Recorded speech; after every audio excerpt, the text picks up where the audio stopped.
Welcome everybody to What a Load of Dribble podcast. We're a football podcast. I'm Sly SR. This is Boycie. Hello there. How you doing? And I'm all right, mate. This is the first one we're doing. We talk about football all of the time. So what we thought we would do, we thought we'd basically start a podcast. We intended to do it together with the background in Boycie's room because it's very cool and he loves his Star Trek. And we've got an agenda for you today. We're going to be doing a week overview of results. We won't go through everything, just some of sort of our highlights of the week. We're going to be doing matches we're looking forward to and then a preview. So just a heads up, as you can't tell, he's wearing blue, I'm wearing red. So we're probably going to predominantly focus on Chelsea and United. It's just how it is. You always talk about the stuff you like. So this is the fan channel, essentially. But yes, without further ado, what were some of the standout games this weekend? The Premier League's just started. Brentford Arsenal. That was what I was going to go for. I'm sorry. What was the score? What was the score again? It was about 2 o'clock in the afternoon. 2 o'clock in the afternoon on Friday, and I was just getting excited. Had that little bit of buzz happening. The Premiership's going on, and at work, an Arsenal supporter kind of like walked past. I kind of like, hey. And do you know what? Straight away, I felt it's gonna. Brentford are gonna take this. I feel like they're fresh into the Premier League. They're full of energy. They've got a spark. I don't know. I felt they were gonna be full like spunk. I know, but about I don't know. Was it about half hour, an hour before the game? A news flash kind of, popped up, and like two of their main forwards were like not playing, and I thought, ooh, well, that's interesting. Yeah, I already had a feeling that Arsenal may lose their opening game, but you just don't know, do you? Brentford might have been so nervous that they actually just didn't turn up at all. But I watched the game. I was really impressed. Arsenal still had chances. Yes, I can't say they didn't, but it was just such a pleasure to see them lose. I'm sorry, I can't help myself. It was just I was smiling like a Cheshire cat from ear to ear. I just couldn't help it. I tuned in after about 35 minutes, something like that, and it just was a very strange game to watch because you expect Brentford to go at it. They're new to the Premier League, they want to make their mark, and you're like, right, got to half time, you're like, okay, fair enough, Arsenal will regroup, they'll come out and they'll be stronger. The Arsenal you expect obviously is not as great the last few years, but you expect them to beat Brentford. No, it wasn't the case. They came out, same thing again. I mean, Brentford, they got 2 goals, but as soon as they got to the final third, they had quite a few chances. They're not particularly clinical, which happens a lot on me for new teams coming into the league, which makes sense. So Arsenal weren't taking the chances they did have. And I mean, that was definitely one of the standout games for me. So if you see me looking down, just look at my phone to look at the other matches, just to remind me what else was on. The standout game for me was the 5-1 for United. Went into that game thinking, because it's kind of a derby for us, really. They're quite big rivals. Leeds, I know, in terms of where the teams are at the moment, it's quite a way away. As you could tell, we beat them 6-2 last time, and now 5-1. And it was just a nice surprise opening day of the season, and Pogba getting 4 assists. And do you know what? United, they had some beautifully crafted goals as well. And well done to Bruno Fernandes for the hat trick. But Aylin, is it Aylin? Is that how you say his name?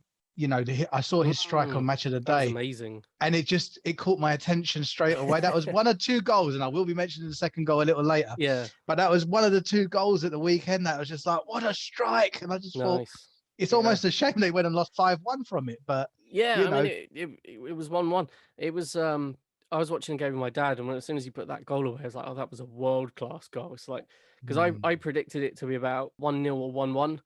And then obviously I wasn't predicting 5. I don't think anyone was predicting 5-1. Doesn't matter if we slapped them last season. That's last season, you're only as good as your last game, etc. But it's so we're as good as 5-1 at the moment. And then for you, obviously, good result for you. Do you know what? I mean, the only thing I would say is I don't feel like Chelsea were really tested on that anyway, because Palace, they're rebuilding. Do you know what I mean? New manager, rebuilding. I think they got rid of a lot of players. They kind of, almost rebuilding the entire team. But this is the second goal I wanted to mention. It's the young Chalobah. Oh yes, yeah. A player, to be honest, yeah, I don't often pay too much attention to players that are coming through the ranks and that. Neither And to the board of Chelsea, by the looks of it. no, not normally. Do you know what I mean? It's kind of funny enough. I even had a pal from a Southampton supporter text me saying, "Oh, this player's great." I'm like, "Who's that?" He came through your, academy. I'm Been like, there "Oh, did since he?" he's 8. Do you know what I mean? But no, another great striker. And I don't know. I just feel like if he carries on working, because for the Super Cup, I felt like he had some opportunities and just maybe a bit of nerves and tried to take it down, maybe an extra touch, and it just didn't work out for him. But Yeah. he really was. He got around the pitch, and when he took that bowl, oh, it was just I thought it took a few ricochets initially, but no, it was just a clean strike. So no, I Nice. really, really enjoyed that goal. It's going to be scary when you do you get know Nicky what? Rom. Oh man, if he fits, there's this thing about me that I'm hoping he just comes in, he fits. I believe Chelsea could be that team that will feed him the ball. Yeah, I think that's what will happen. 20, 30 goals through the season, but yeah, he could potentially be the difference maker for us winning the Premiership. Yeah, I truly believe. Power. Even and I kind of feel like this is where he could take he could take defenders away, and we could have a lot of goals coming from midfield and all sorts of places again. And that, the other times that Chelsea have done really well, we've had goals coming from all angles. Do you know what I mean? Defense, midfield, forwards, wings, wherever. But I'm quite looking forward to the season.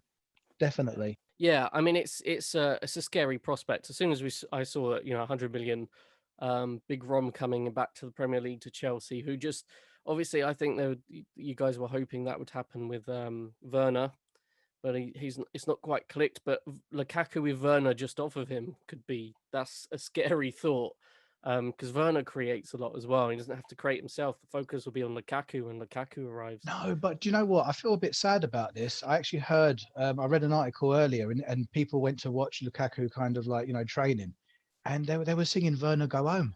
And I don't know, that makes me a little bit sad, because do you know what? It just hasn't happened for him. But I kind of feel like he's got pace. He does, I just feel like he's been unlucky. He's just one of those that he just hasn't clicked yet. But he has created, and he has caused problems. And maybe he might get, I don't know, more into the groove come Lukaku. More squad player. I just felt that was a bit sad when I read that earlier. Yeah, I mean, it seems like he's one of those players that if Chelsea let him go, it'll be another one that goes away, and especially if he ends up in the Premier League, or somewhere, God forbid, like Arsenal. But he's such a good player. It's just that he's not used to being the number one guy up front. Maybe the attention on Lukaku, he can reinvent himself. Maybe I know that. I mean, you guys have got great attacking wingers anyway, but I mean, Werner off of Lukaku's scary thought. Really, if he can make that work, then who knows what you guys can do. The other big match that I watched was the Tottenham City game, the Sunday game, and that was a good game as well. That was a really good game. It's another typical one where it felt like it was thrown away by Pep's what's the word? Rigidity. That's it, rigidity, and refusing to change what he's doing, or you can see that there's something going on. It's a problem that you should just lock off, because the counter-attacking, and City have always got this thing where they're left open when they're right up the top and you counter-attack them. A lot of teams have found them out over the last few years. You watched the actual game? I did. I watched the whole thing. I thought it was a good game. I mean, obviously, City are a team, you let them have the ball, doesn't matter who you are. If you try and play possession against City, you're not going to stand a chance, really, unless you've got the similar sort of firepower and creativity, and you've got the players that can take the ball off of them when you lose it. Because see from the highlights, I felt Tottenham had a little bit of luck, because the highlights made it look like City dominated, and the amount of chances that they missed. Or do you know what I mean? Mahrez kind of like had an open, an easy opportunity and would kick it wide. And the whole game, it just felt like City they're in like second gear. Okay. It just wasn't one or two moments there, but I mean, Tottenham they were so well drilled. Tottenham, they played so well, and again, this is the problem with highlights, I suppose. It doesn't show the game. Shall I tell you why? Go on. I remember being at the Bridge one time, and I think it was Chelsea-Everton, and Chelsea were just absolutely dominating, and everything about it was just so wonderful to be there and just to watch it. But when I watched the highlights, because I thought, oh, let me watch the highlights, it was just a different game. It Yeah. wasn't what I watched. It's like, okay, however they've edited it, you know what I mean? However they've kind of like mocked this up, edited, and I'm thinking that's not what I was at, you know. So no, I get that. I do get that. But you know, I mean, well done to Nuno as well. I mean, they played really well, and then right towards the end, he made the right kinds of substitutions and things. It's a good way to start. A lot of people whinging about not playing Kane, but to be frank, if you got a player that doesn't want to be there, and you're like you're the number one striker, and then he leaves, it's like you turn someone else. It's like right now, you're gonna take over as number one. It doesn't inspire confidence. So I suppose it's the right thing to do, really. The whole Kane thing is another thing else.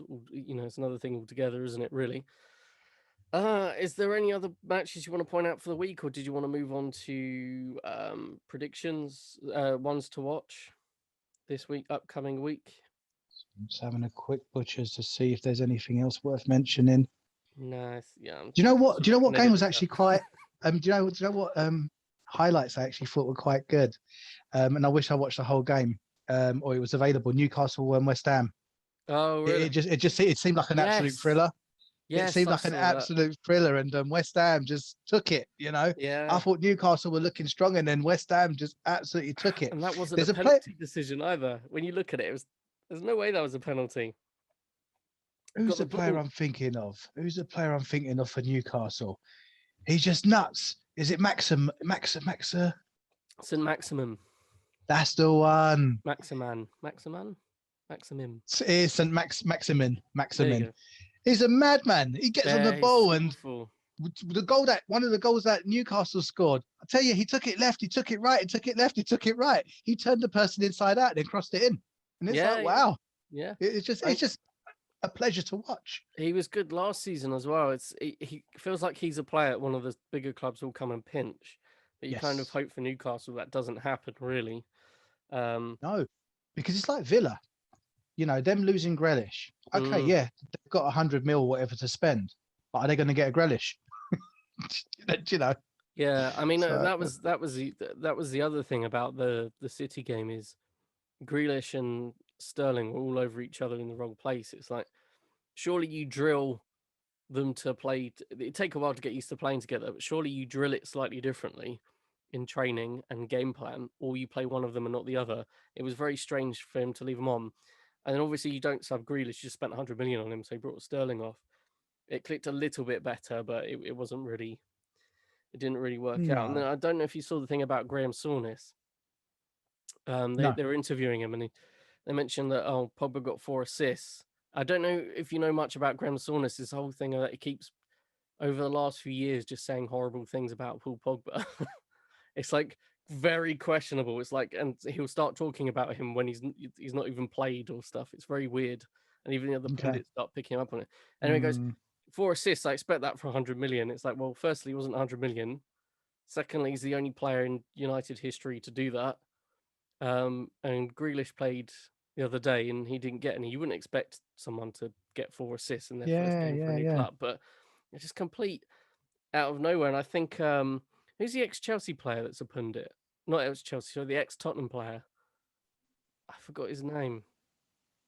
Well, we're not talking Lineker. No. Oh, no, that's further back. No. But he sort of picked him up on it and was like, hold on a minute. It's 4 assists. That's not a normal thing to happen in one game. And it's just an ongoing saga with Graham Souness. And I don't know whether it's a racial thing. I don't know whether it's because he plays for United, and obviously Souness was Liverpool. That could be part of it. Or back in the day, sometimes people just don't like. Yeah, sometimes someone just don't like someone. It's like, look, I'm sure people will find this unpopular, but I don't particularly think Kane's that great. But everyone's like, Kane is the best striker in the Premier League. But I don't know. He just doesn't do it for me. He's the best striker. I want him. I don't know. He's left, didn't he? I thought he left Man City. Aguero. I'd put him up there as one of the best strikers. He hadn't really played much last season, had he? No, he was kind of like coming to the end sort of thing. But I don't know. The closest things you could get are probably Vardy, Rashford. It's strange how we're naming English players. That's quite nice. That's quite nice. Obviously, I went straight Argentina, but yeah, I mean, you can't say Aubameyang because last season he didn't. No. I Otherwise, it probably would have been him the year or two before. But yeah, I mean, it's I mean, I could eat those words seriously. By the end of the season, I could completely eat those Salah, words. they're not really But strikers; they're more wingers. no, they score a lot of goals.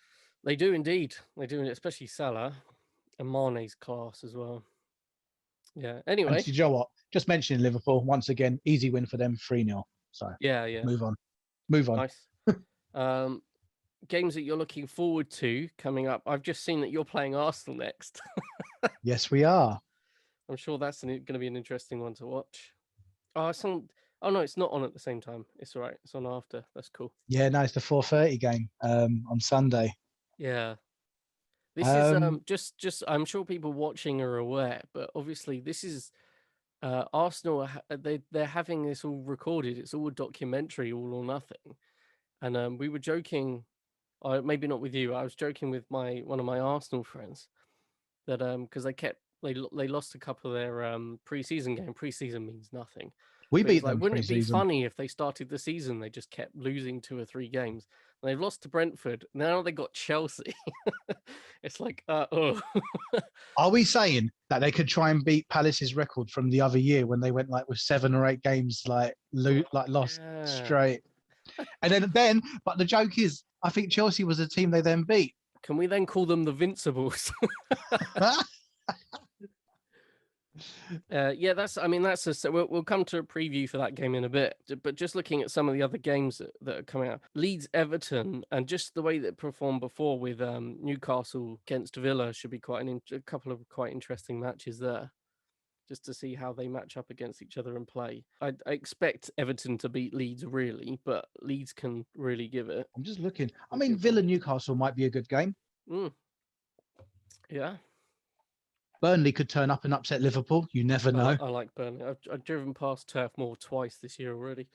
Tough team though. They're a tough team. You know. I'm just looking at the fixture list. I'm looking Liverpool, Burnley. I mean, if I was to put my money down, it'll be on Liverpool. But I do think Burnley could pull an upset there. Could be, but it is at Anfield. It is. If that was at Turf Moor, then maybe it would be a bit different. Very, very true. Villa, Newcastle. Again, I'd have to go with Villa on that one, but you never know. Palace, Brentford. Do you know what? I don't know. I don't know about Palace. The current condition and where Palace are, and Brentford have just beaten Arsenal. They've just come up to. It doesn't matter where Arsenal are as a team, as a name. As a franchise, Arsenal is huge, so that would be a huge boost. So I kind of think that Brentford will just edge it there, possibly.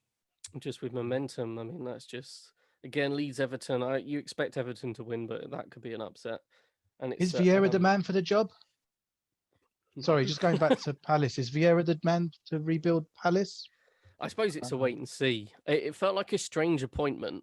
It felt very strange because but they've done this before. They did it with the other guy, and he was rubbish. But Vieira's done quite well. Where I think he's managed. This is his first. It's obviously his first Premiership management thing. But he's managed under 21s and things like that, and under 23s and things. So it is the next step, and you're not going to hire someone you don't believe he could come good. He could be really good, and we know as a player, Patrick Vieira was horrible to play against. He was so good. Oh, do you know what? He was awesome. He really was. I would not take that away from him. Yeah, so I mean, it's possible it could work out. It's one of those ones that needs time, but Palace will sack you if you're. Because their whole thing is avoiding relegation. If you're an anchor pulling them down, they will get rid of you and get Allardyce or someone to save them. I mean, do you know what? Palace, I don't know. They could be in danger of that bottom part of the territory this year. I don't know. It's only just started. Norwich is another one. They're a bit of a yo-yo team. Up they come, down they go. There's no way they're beating City. No. You'd think so. You'd think so. Hang on a minute. It doesn't seem like an upset game. Hang on a minute. Was it Norwich that beat them 2-1 or something silly, or 3-1 or something silly last season? I can't remember. There's quite a few. They didn't get off to the best of starts last season, City. No, and I think some of the little teams just before took Christmas, advantage. Yeah, it was. And Southampton United. What do you think about that? Yeah, I'll get onto that in the preview, I think. Unless you want to move over to that. I mean, the only other one standing out, sort of Wolves Spurs. I expect Tottenham to win that. And Nuno going back to Wolves, he's got a point to prove. He just beat City. Yeah, Yeah. Again, momentum.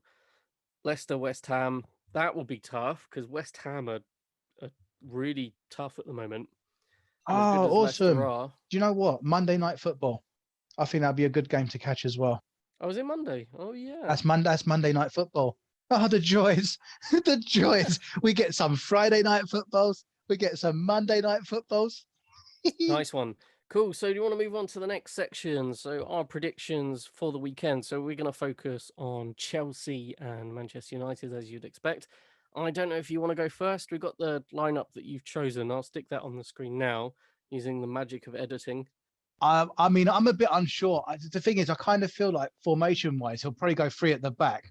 But at the moment, I've kind of gone Chilwell, Chalobah, Rudiger, and Azpilicueta. Now I know Azpilicueta can move forward and kind of be that, you know what I mean, that winger that is it right, like a right wing back? You know, because I know you've got Alonso on the other side, so you can have the three at the back with Mendy in goal for sure. Mendy, nice. I mean, don't get me wrong, I don't want to take nothing away from Kepa, but Mendy's an awesome keeper. You know, he's probably my number one choice. And then obviously Alonso, Kante, Jorginho, and Lukaku up front with Pulisic and Mount, kind of supporting him. And I kind of feel like both players can attack the goal, put it in front of him. I think he can get the feet. I don't know. I just feel that looks so exciting. It's just a formation. It's scary. I'm not sure about the formation. But then when you look at the bench, it's like the defense, the midfield that's available. It's like it's just too much. It's just absolutely too much. Chelsea's squad this year. I mean, I think we both we joke. I mean, I sent you a screenshot of who I thought Chelsea first, City, United, Leicester, and Liverpool. I think that's kind of how it will fall. But you know, I mean, looking at that team you picked, fair enough. Again, I don't know too much about the formation he's going to pick, but you can't go too wrong with that midfield of Jorginho, Kante, Alonso.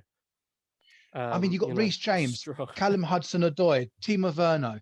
Do you know what I mean? You've got Thiago Silva that can, like, you know, in defense. I mean, you've got Kovacic. I mean, it's a shame we got what's his name? Is it Ziyech? Oh yeah, Ziyech. Oh, Ziyech, man, such a good player, but I'm not sure on his injury yet. You know, it didn't look good. But just what we have on the bench, Havertz. I mean, God, you know what? Yeah, the depth, scary. The depth is just, it's wonderful. Absolutely wonderful. I did hear a little rumor about Zuma though. Who was it that was looking at Zuma? Was it Spurs? Oh, that's interesting.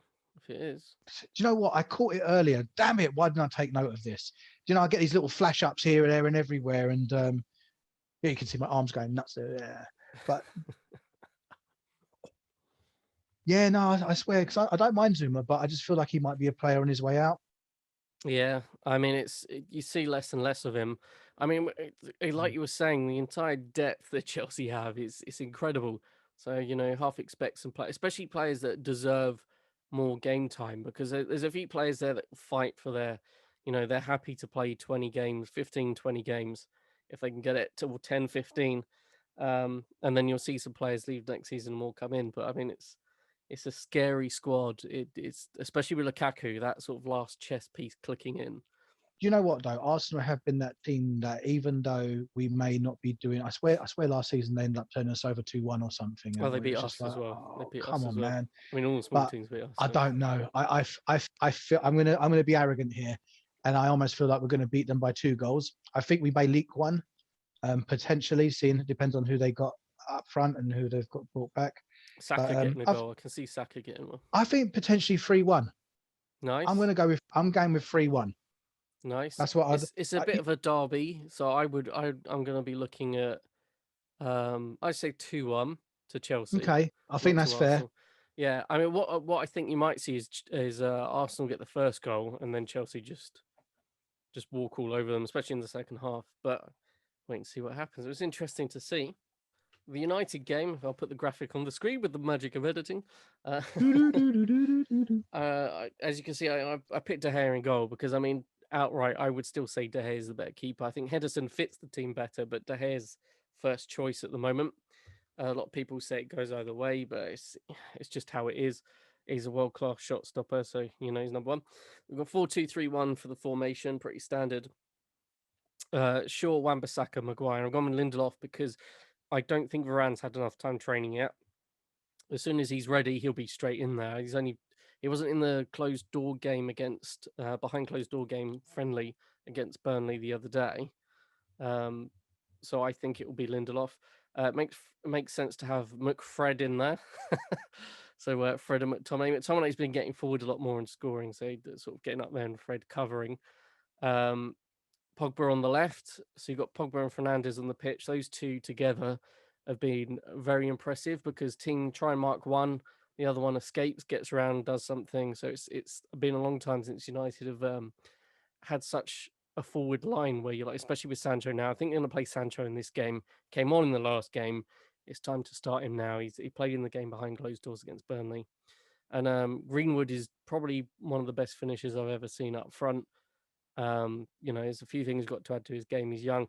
Cavani's been away, so you're not going to throw Cavani in if he's not been training very much. So, from what I saw of the game just gone against Leeds, United certainly looked like a very well-oiled machine. I thought they looked slick, man. Honestly, I'd be a bit concerned about them as well. That's why I want to see Chelsea tested a bit more before we meet you in November. What we don't have, what you have, is depth of squad. So the one thing we've managed to do, I would argue, the one thing we don't have, we have a starting 11, and this probably wouldn't be I'd argue that you probably have Cavani up there, Rashford on the left, and you can choose who you want out of Fred and McTominay and put Pogba there. But the only thing we don't have is Matic is very good, but he's much older now, won't be playing so many games. We don't have that sort of number 6 that you would trust to just let everyone else get forward. But bringing Varane in, you might say we don't need to protect the defense like we used to. Maguire and Varane and Wan-Bissaka, and Luke Shaw sort of came into his own again because of the Euro competition coming up. So he had a really good season. He tends to do that whenever he's got a new contract due, or there's a really big international competition, all of a sudden he becomes world class and then he disappears again. So, but lucky for us, there's a World Cup next year, so he'll be playing for that. So, you know what though? Just looking at your squad though, you have got a good mixture of experience and youth. There's a ton of youth in there, and they've been. Alanga's a really good person that's coming through, and Amad Diallo. I'm a really big fan of Brandon Williams as well, but he's about to go on loan, I think. In terms of score, it's not going to be the same as last time we played them. We beat them 9-0. It's not often I get to say that, so I thought I'd say it out loud. I'm expecting similar to what I think 3-1 to United. That's what I'm expecting. Something like Greenwood, McTominay, and Fernandes scoring, something like that. Okay. Yeah. Nice. I think that's everything. I mean, is there any other matches you want to talk about that happening at the weekend? No, do you know what? I'm looking at it. It's not like, apart from, Arsenal Chelsea had a standout game there for me. London derby, big one. The difference is though, it's not like a top 4 confrontation. It's kind of a top 4 team against a mid to lower table team. It's the derby thing that takes it to another level, though, isn't it? It is. It's the same with us with Leeds. Okay, we slapped Leeds twice, but there's been other times we've played Leeds and it's been horrible, and you're thinking United should walk through Leeds, but it's just not. It's one of those things that the team can turn up for a derby. Arsenal might be like, screw this, we got beaten by Brentford. Chelsea, they might think that they could walk all over us. They got the team, they got the confidence. They might underestimate us. Let's just do it, So, but I still think Chelsea will win. I think again, it affects your chance. If Arsenal can nick a point off of you, it's a point away from winning the Premier League, really, because it's always everything counts. But this season, it is all the big teams. There's more than just City and one other team this time. It feels like there's at least 3, and Chelsea are definitely one of those 3. So that if anyone taking points off of you, you're gonna feel it later in the season. And nobody wants to lose to Arsenal, so it's just how it is. Do you know what? I'm going to say 4 at this moment in time. I would definitely include City, Chelsea, United, Liverpool. Yeah, I wouldn't say Leicester are challenging. You never know where they're going to end up, but no, they're not. They're not. But they won't be number 1. They're the 4 that are kind of. I'd sort of Yeah, I mean, even Liverpool at this stage, it's only been one game. Yeah, I mean, one game. I think where you named them there at the moment is probably how good they are, like their natural position in the league. I would still say, I'd argue that Chelsea might have just with Lukaku slipped past City, but you could move either one of those at 1 or 2. I'd say United are the 3rd best team in the league and Liverpool the 4th. But it's not much between Liverpool and United. I mean, United are coming to the end of certainly rebuilding their first team. Liverpool have come to that almost end sequence of they're still one of the best teams around, but they've lost some of their players. They've lost last season was probably a misnomer. Really, I think you're going to come back after that. You don't just disappear. And Jurgen Klopp is good enough as a manager to keep you up there. And they've got a couple of players in as well. Again, the transfer window is not even closed at the time of recording. So, do you know who I feel for? I don't really, but I do at the same time. It's Tottenham. They always start to rebuild, and they're looking quite good. And their team's starting to, they're getting them star players, and then the star players start, I suppose, because venturing off.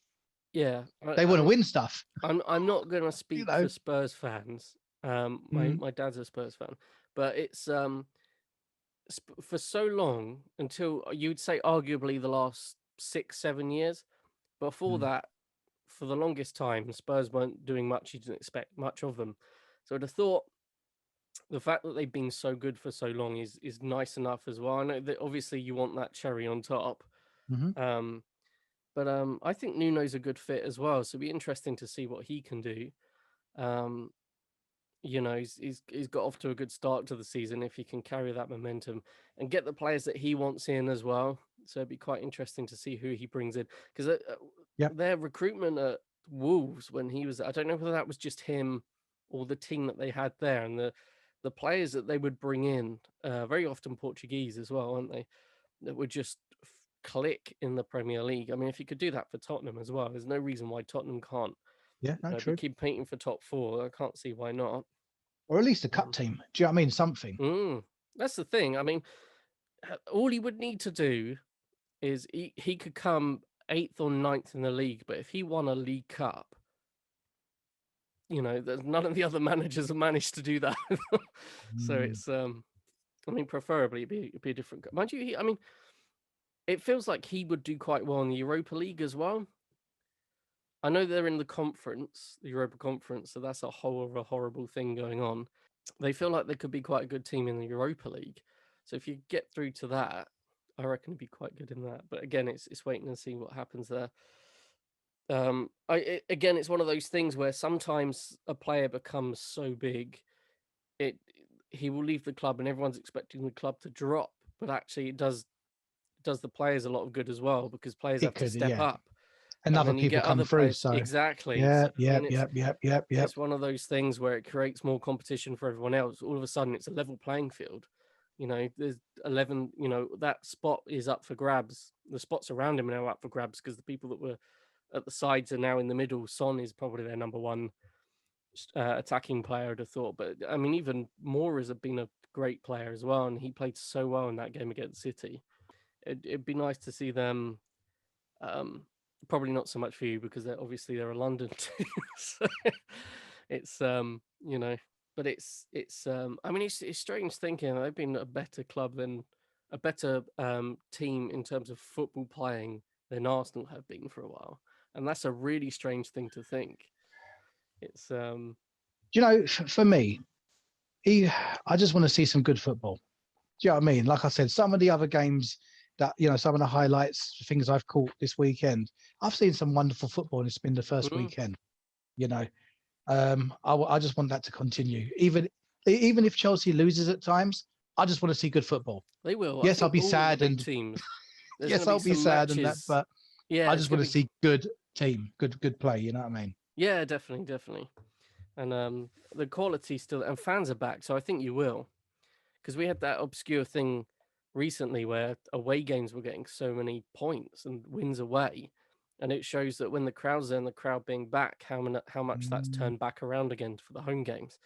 So I mean, our away record last year was better than our home record. That's not going to happen this year. It'll twist back to normal, I'd have thought, but it's it's good to see people in the stadiums as well. You know what? It's horrible. It's wonderful, but there is a bit of fear in me as well. I don't want this whole pandemic thing to kind of explode in the wrong direction. But yes, because do you know on Sky you had the option of watching it with just like watching a Sunday game, or you could like have the fake sound. I had to have the fake sound because I couldn't. But I just couldn't watch it. It just seemed so dull without the atmosphere. The FIFA noise. Yeah, definitely.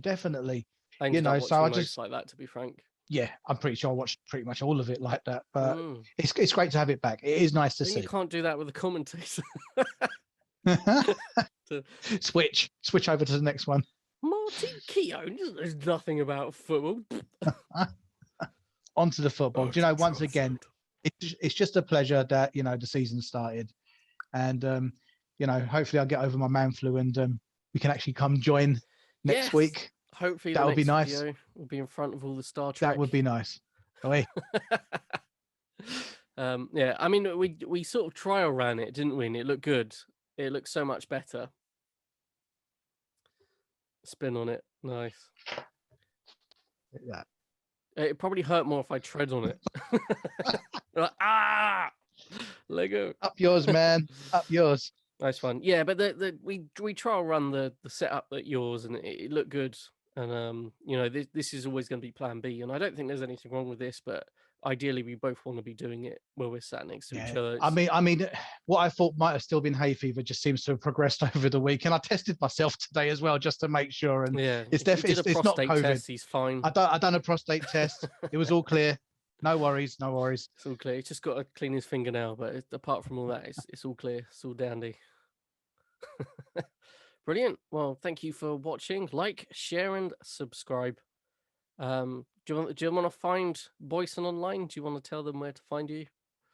Do you know what? If you want to check out my other channel, please do. It's Boycie's Bricks and Bits, and it's just more of a channel about collectibles. Yes, I'm into a lot of Star Wars, Lego, bits and bobs. You'll see. There's even some cooking on there. Listen, if you want to check it out, check it out. Just as not just as your friend, but watching some of them. I mean, it's not just you sitting there putting Lego together. There's videos where you're doing loads of little skits and things, and they're funny. So it's worth watching just for that. Even if you don't like the Lego, it's the time, the effort, and some of the humor that goes into it. It's worth watching. Do you know what? Just the opportunity to create. Yeah, check it out. Just the opportunity to create. Have a watch. Have a laugh. Yeah, definitely. Brilliant. Right. Well, we'll see you soon. Like, share, and subscribe, and have a good one.